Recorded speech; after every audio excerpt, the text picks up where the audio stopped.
Hello, this is Treasure, and welcome to my podcast. This past weekend, on June 22nd, the Freaknik returned to Atlanta.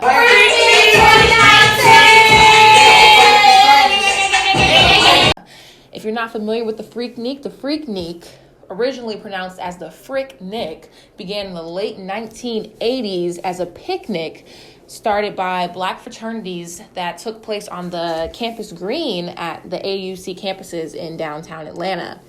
Over the course of about 5 years, it gathered national attention, and people were coming from all over the United States of America to come to Atlanta to partake in this. The parties were outrageous. They were partying in the street. They were partying in the park. They had restaurants sold out, hotels booked. It was the, quote, Black Spring Break. It died out in the mid-1990s because it got a little out of control. It evolved from like a college gathering that was just a wild college party, black college party.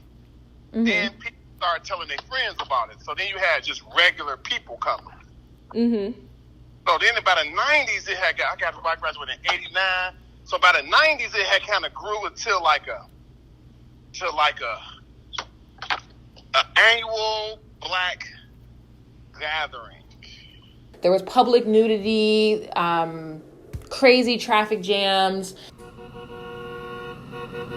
So the police had to really tighten down on it and make sure everybody was being safe. So it eventually fizzled out. So they brought it back. They wanted it to be something a little more public friendly, a little bit more less dangerous, kind of focusing in on safety.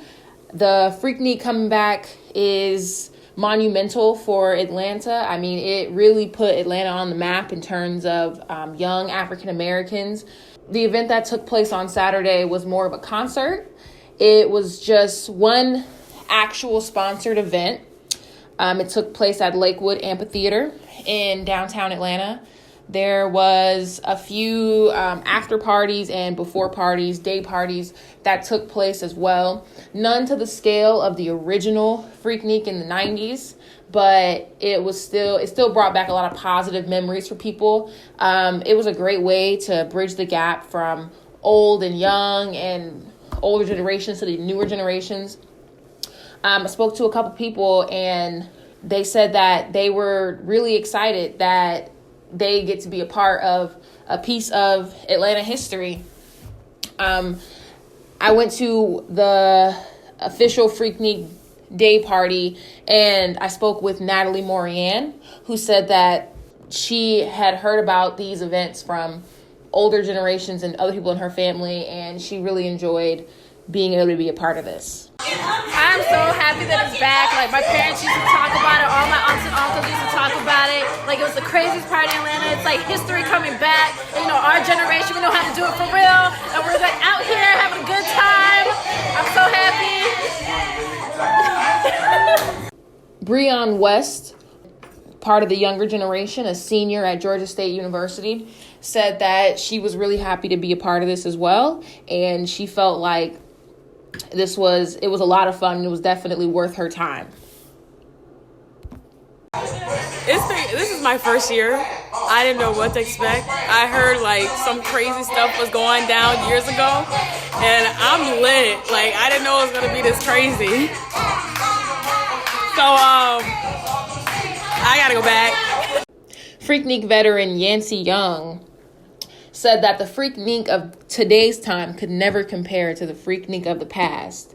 He remembers the good times and the fun and trouble he got into in the 90s coming to the Freaknik as a young man. And he believes that the times have changed and that there's really no way to capture the true essence of what the Freaknik was in the 90s and bring it to today's time. Today, though, you couldn't have it today. All the liquor was sold out, the whole liquor store. Like today, everybody worried about how they dressed and they Gucci belt. They're not gonna be sitting out in no park in that hot ass heat with all that shit on. This generation ain't for them. No. I mean, it's cool to try to bring it back, but they haven't even experienced it to even understand what they're trying to duplicate.